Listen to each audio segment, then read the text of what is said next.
You did not start out being a painter at all. As a matter of fact, you were taking a different path, a different career for yourself. What the heck were you doing? Well, I think, it's funny. I was always really gifted in the arts, but was quite shamed at a young age for it because, again, I functioned so uniquely, and we'll unpack that later. But it was Please. something that, I was always, kind of first ostracized greatly from my visual learning type aptitude Yes. because I had difficulties in other styles of learning because I was so visually wired.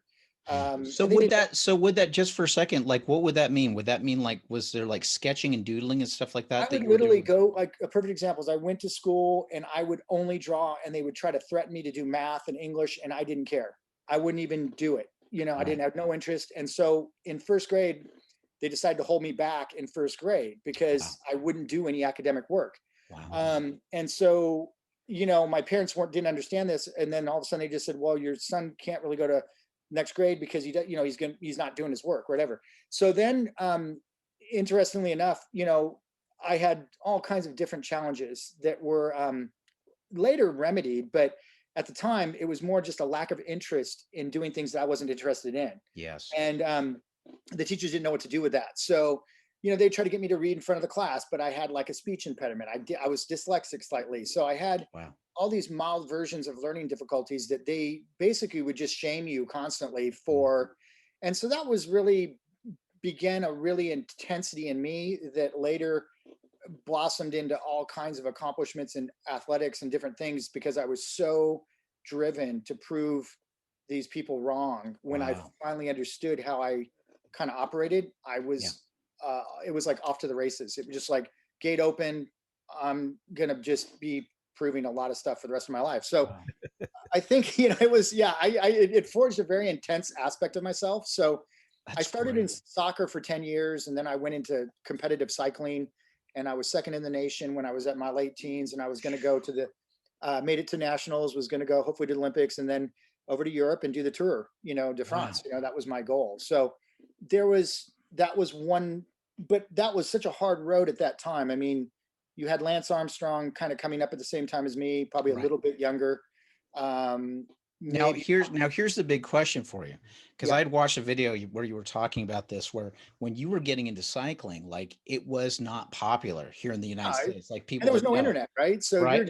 there's no teams, there's no No. internet, there's no way to find out anything. It's like go ride a lot and get into some of these races. But it was brutal. Yeah, it was great. Were you inspired by Breaking Away? Did you happen to see I that did love. movie? I watched that movie because I have this OCD repetitive interest in things that are repetitive. I excel at, right? So I Right, don't right. get bored with repeating things copious amounts of times, which is Yes. like a blessing in disguise. But Yes, for it anybody is. that wants to be good at certain athletic endeavors or things like art or music, so for me it was this strange maniacal drive to repeat things until I mastered them um, in an OCD type manner. At the Sure. time, no one knew any of these terms. Like, now everybody's, probably a good 3/4 of any high functioning people are autistic, but Right. on the spectrum of some sort. But, Right.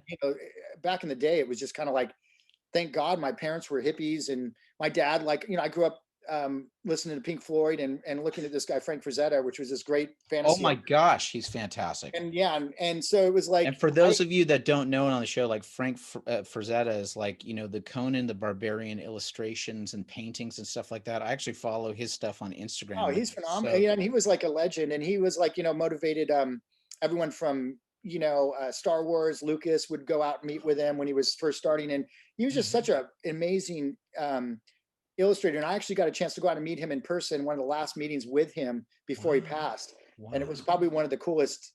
Kind of like meet one of your childhood heroes, kind of like hanging out with a Mozart type or a. Was it good? Because I always Oh, have it was this fear of absolutely. like meeting my heroes. I'm just like It so was. afraid. I felt odd because I think I was 26 at the time, and I was just getting my career going. And I was. Long story short, he came out to the San Diego Comic Convention, and I was there with a booth promoting my school at the time. And I did a study. I was doing a study of one of his paintings, just to show kids, like how he worked. Right. And he happened to be there, and he never goes anywhere. So it was like Wow. someone said he might be there. So I thought, okay, I'm going to set up to where if he comes by, and sure enough, he has an eye for really the good looking women, and my Yes, wife's he really does. good looking. So I saw him over there and I said, go get Frank, go.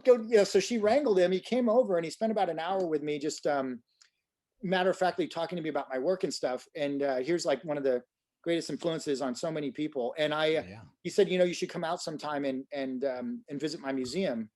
He had a museum for his work, and I was like, Wow. I'd love to. So we started kind of interacting, and I took him up on it, and I did a flyer because again, this was no pre-internet, pre-anything. So I went out there, and I was broke at the time, and it was the best experience. I spent literally probably a good 24 hours with him. I mean, like full day, watched movies with him, Wow.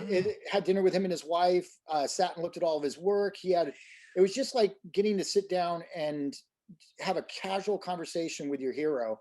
And he Wow. was so much cooler than I had, because, sometimes you'll get the person will end up just disappointing you greatly. That's But right. he was like just such a amazing individual. And it was one of the best experiences Oh of my my life as gosh. far as meeting one of my heroes. So I've had some really cool ones, but that was one that was just like, man, for I'm the books, so because I'm he's so famous. I'm Yeah. so glad you got that experience, man. So what happened with you as you were going on that you are on this training circuit and like literally going this professional route, and then what happened to you? Well, I didn't realize, again, the intensity that I had kind of created from those early years of kind of I guess a really slow start in certain places, right? So all of a sudden here I started getting this idea that, okay, if I work really hard and I have this weird ability to concentrate in certain ways that is unusual, I can really excel at certain things. So I started noticing a pattern with the things that I would get good at were very repetitious in nature, that most people would bore too quickly to get really that good at. So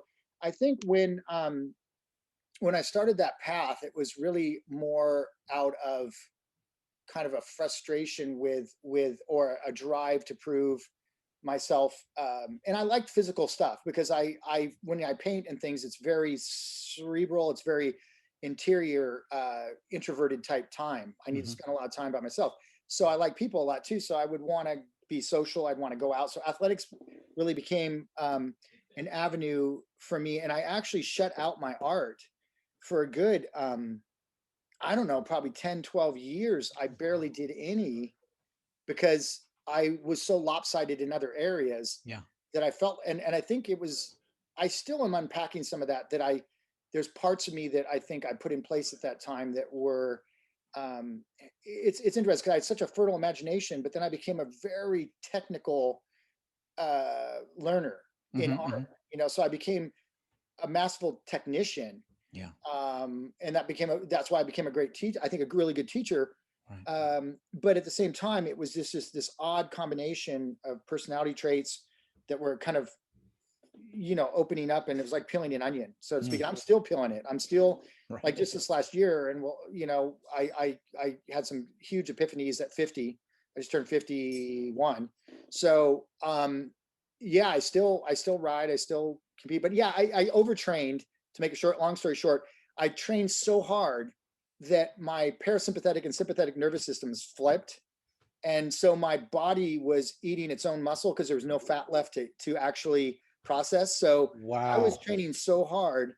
And then all of a sudden I would be in class, and all my muscles would just cinch up and they wouldn't release. And I couldn't even hold my pencil was just like my grip. I couldn't let go of it. So I went into the sports medicine center, and they deal with a lot of Olympic athletes and stuff. And they put me on all these tests. And the guy said, your heart's world class, but you're so overtrained. Don't even go to nationals. Just Wow. don't even go. And I just made nationals, even in that state. Wow. And I was going to. That was my shot. I was 17 years old, 16 years old. It was my window. And he said, basically, you're gonna have to stop probably for 2 to 3 years completely, Oh and then my rebuild gosh. from there. And Wow. it was like that. All the dream just gone in a second, and all the years, all the hours, and I So didn't what really. happens to you in that moment once Oh, you have it that? was. I still don't think I buried it somewhere. I don't think I fully ever processed it. I think there's still aspects of that need to be healed from. But I remember at that time, I think, going on almost 18. I think I was 17 going on 18. Mhm. And my dad was president of the Society of Illustrators in San Diego. And there was this really famous artists that came down. He would bring artists and I would go out to dinner with them because, he would host them and they would come and speak and, do things. And so I went out with this one guy and I said, where would you go to school if there's anywhere you could go?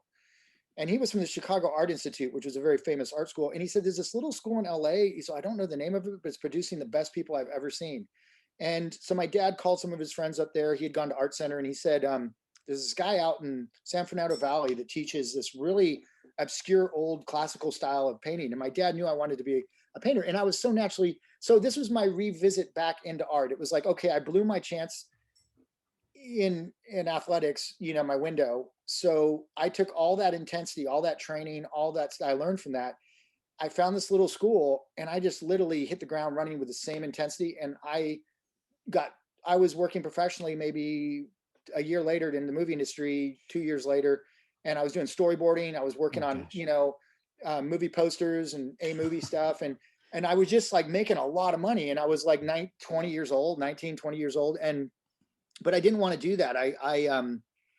I just wasn't, that wasn't I wanted to be an actual fine art painter. I wanted to paint what I wanted to do, lived where I want to live and make good money doing it. That was my goal. What was the challenge specifically, like with the storyboarding in the movie poster stuff? Was it just like you felt like you weren't really having much of a say, or was just like, no, we need you to deliver? Well, there was a saying at the time, they would kind of consider you a wrist, if that gives you any idea. Basically, you're a gun for hire, right? It's just, do the job. It's almost like being a crew on a sailing ship, right? They would rather you didn't just do what we say and don't say much, right? Just do it and execute. We don't need you captaining the boat, right? So it was this idea that like you just didn't have. It was like they paid you a lot to do some of your worst work. I thought, that's great. And it was just like they would throw money at you, right? Because they have such huge budgets. And there was just this dynamic at the time. There was a guy, Drew Struzan, who did all of like Spielberg's posters. Oh, totally. Oh yeah. So Spielberg was Drew was I was a big fan of Drew's stuff. And I was kind of like a cheap Drew, right? It was kind of like, here's this young kid. He can ape this guy's style real easily. So we'll pay him. And for those of you that are listening, like Drew would do like did he do the Raiders of the Lost Ark? He literally did everything. He's and Back to the Future stuff. Any of those paintings that you see that are like that was it was pre-Photoshop, wasn't in yet, and they hadn't done the cheesy photo montage stuff that's all they do now. So it was kind of like this halcyon days of movie posters, right? And these guys would get paid a ton of money to do these finished movie posters, right? Yeah. So Drew pretty much had cornered the market on it, but they would always go through this preliminary stage of doing what they call comps, like a comprehensive sketch to see which studio is going to win the account for a movie. So I would come in and they would have me do a lot of the preliminary work, and then whatever got okayed, usually Drew would end up, taking it to a finish. But it was an incredibly lucrative job for a young 20-something-year-old kid, So I had a lot of friends. It was funny because they were going to UCLA, USC, and I was up this little podinky, hole in the wall strip mall school, that had no degrees, no nothing.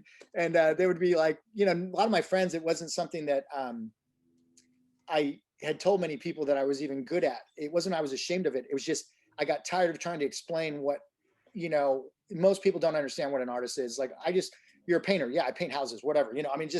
I don't want to explain it, so my friends didn't even know I did this stuff, right? They were all jocks and different stuff. And that was from my other life, so most of my best friends weren't really artists at all. And I had kind of, so all of a sudden I was making all this money and these guys were like, what school are you going to? And I'm like, oh man, I was just, because they were joking about me all the time, like giving me a hard time about, you're going to what? You're like a monk, man. You're up there studying all the time. What are you doing? Let's go out and party. And I was just not having it. I was like, no, man, I've got things to do. So. Thanks for checking out this segment of Your Creative Journey podcast. Please make sure to hit the like and subscribe button. And if you want to see exclusive content that's not shown anywhere else, visit kevingregg.locals.com. It's free to sign up, and it's a great way to support upcoming content on this channel. Thanks again for seeing us, and we will see you soon. God bless.